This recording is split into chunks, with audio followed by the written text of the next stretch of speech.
why are you talking to me about lawnmowers? Yes, exactly. So well, a lot of us have lawns. Now, we don't have to mow at the moment, but the weather's about to get nice eventually, and we're going to have to mow our lawn. So I think because of that kind of shift in weather, the algorithm, the ad companies, all these, like Lowe's and Home Depot and stuff, they're firing up. They know that people are about to get outside, right? Something special about mowing a lawn. You do that's one thing you kind of embrace. I love mowing a lawn, dude. Yeah. Except I always hit rocks and stuff and ruin I've got this little ride-on tractor thing. Is that a shitty one or is it a good one? So it's like a middle of it came with the property, right? Yeah. That we moved into, so it's been in the shed. So I fixed it up. I'm just trying to remember if it was like a name brand one or not. I know what it looks like. It's red. Yeah, it's kind of like a middle of the range one. Oh, okay. It's not a well-known brand.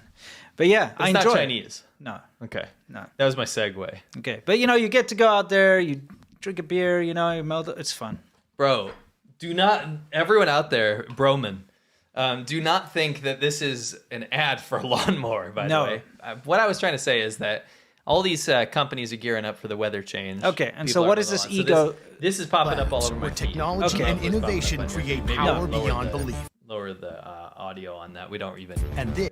We don't need audio on this one. Well, just bring it down to like a background level. I'll just get rid of it. We don't need. No. Have a little taste. You want a taste? A little taste, so you can get the atmosphere of the ad. Okay, so there's this fake ass. I'm sorry for my language. Fake butt. This fake nonsense. Anyway, they're going around with this battery powered like ride-on mower, and I saw this and I was like, oh, interesting. They have battery powered mowers now, right? Yeah, it's been a thing for a while. Won't catch me dead doing that. I know the push ones. Oh, right. You're such a redneck. I mean, that's... Me dead. I saw you drinking a beer last time. That's right. That's part of it. That's what you do, right? Anyway, the most important part of this... That's not a problem, right? You could drink a beer on your own. No, it's just that you would never use a battery-powered lawnmower. It's very redneck. If I did, then I'd be drinking water. Is that what I provide? Yeah, anyway. Anyway, stop. No, it's important. Okay, I'm going back. This is my segment. I'm sorry. Okay. Moment. Number 1 rated brand ego. Okay, so you see this. And I saw this. Gotta have a pretty big ego. You gotta have a pretty big ego to make that claim. So I'm like, what the hell's going on? So I want to bring you guys a little consumer report. Mm-hmm. I saw this and I was interested because it's at Lowe's and Ace Hardware, very American super centers, Yeah, I love Lowe's. I go there all the time. Yeah, it's great. And it's being portrayed as almost like it's insinuated it's like a good old American brand, but we're embracing the future battery electronic power tech, right? Okay, yeah. Now, there's always a possibility that some of this stuff is going to be made in China, right? But at least if the brand is not, the lion's share of the profit is supporting maybe a homegrown business, right? Mm-hmm. So I try to dive into this because, again, big box store. Oh, because you wanted a mower? No, I wanted to see what this was about. I was skeptical about the brand. Oh, okay. Because it's popping up on my feed. I'm like, this is weird, but it's at big box stores, right? So I go to the next slide. So I start looking into it. Mm-hmm. And I go, okay, so I go to their website, right? And it's secure. The website's secure. It's Ego Power Tools or whatever, right? Okay. And their key feature is that they have interchangeable batteries that recharge that you could put into all of their products. Kind of a cool little ecosystem, right? That's with like every power tool brand. I understand. Like I get that with Ryobi and stuff and all that kind of stuff. Yeah, pretty much. And that's a selling point. Yeah, but I had not seen it. It's like a vehicle, a 22 horsepower vehicle that's running off of the thing that goes into the blower. Yeah, I thought I that get was it. kind of interesting. It's not going to be the same battery. It'll be like a bunch of them probably. Yeah, you have to put multiple ones in. Yeah, you're fighting me on the wrong points. I know. Buddy of ours makes this cool little adapter, by the way, so you can use like whatever random battery in a random thing. Yes. Like you can use a DeVault battery in a Ryobi or whatever. Yeah. And they're so pissed off with him. I can imagine. Yeah. It's supposed to be proprietary, right? Yeah. Anyway, so I go into this and I find out that the real company, it's too small to see, so go to the next slide. I made it big. Okay, the real company looks like it's called the owner company looks like it's called Chevron, right? You remember? Go to the next slide. You remember when we lived in California, there was a gas station called Chevron. So yes, I'm like, it's some big American ripped company. The hell out of you. Yeah, that's really like the most expensive one. Yeah. Remember the one down by our place was like $1 more expensive than the one just down the road always. Costco or whatever. Yeah, it's like no, Costco. It's like $2 more expensive than for that. sure. Yeah. Nothing beats Sunoco. Anyway, so whatever that is, Chevron, Sunoco. I don't use them. You don't? No, I don't Why? like to use them very much. They're literally right down the road. I know, but I got something against that logo. It just doesn't appeal to me. I gotcha. Anyway, Shell, dude, all the way. Yeah. So Chevron. Yeah. We're looking at Chevron here. So I think that the parent company is Chevron. That's my gut instinct, right? Yeah, if you're dyslexic.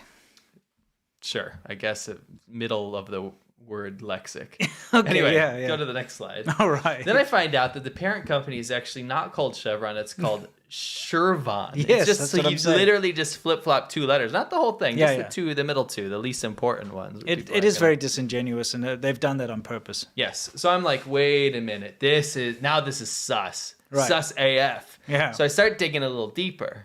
Go to the next slide.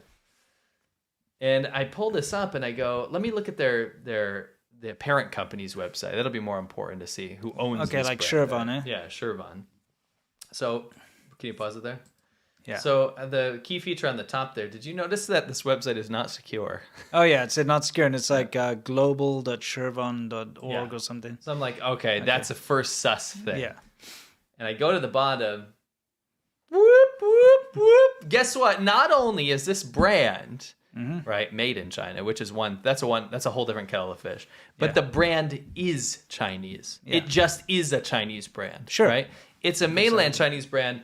So much so that even the main parent company website operates under the Internet Security Law of the CCP. Yeah. This will have party branch members. This will have a vested interest from the Chinese government in this company. Yeah. But I just wanted to, I wanted people to be aware because what I've seen recently is a big push away from Chinese products. Yeah. A lot of brands pulling out. Like I went to Staples not that long ago, right? Mm-hmm. And I was digging around for some stuff. Yeah. And everything in there was not made in China anymore. Not in the whole Not store, everything. but I'm saying the stuff I was looking for that was previously made in China is not now. Yeah, like what? It was pens, USB drives. yeah, Yeah, that kind of stuff, right? All that kind of knick-knack stuff that you want, I was seeing made in Taiwan, made in India, all this kind of stuff, right? Yeah, yeah. And I was seeing, wow, there's actually a pretty big push. I'm seeing stuff that was previously made, you go to IKEA, right? Yeah. I was seeing stuff that was previously made in China that is now being made in Vietnam or Indonesia or Thailand, right? Yeah. Big supply chain pushes away from China. Yeah. But there are also brands that are masquerading as homegrown American true. You know, you're riding around this mower on a NFL field, right? Sure. Nothing more American than that. And it's at Lowe's. Nothing more American than that, right? What's more American than going inside into this like megalopolis of Sure. like power tools, right? Turns out it's not just made in China though. It's a Chinese brand from mainland China. Yeah. With CCP influence. Yeah, that is very disturbing. Yeah. And like you say, it's pretty easy to disguise this. Yes. You know the whole name, the Chevron thing? Yeah. You see that a lot in China. Yeah. Like, for instance, just car brands. Like the brand I had, the Cherry, right? It's just Chevy. They just changed the one word. And BYD instead of BMW. It's even used to have the same logo as a BMW, like blue and white. People don't like to talk about that. No, they changed it. And then they changed it to like build your dreams or something. But it was just a BMW knockoff. The thing is like that's how they get you. Because, you know, you look at it and you're like, oh, it's that. You know, and like you said, if you just look at that Shervon and you're just glancing over, it looks like Chevron. And you think, literally it's an American company. Yeah. Okay. Well, thanks for pointing that out. No worries. I thought a little bit of consumer report stuff is in line if we find something. Yeah.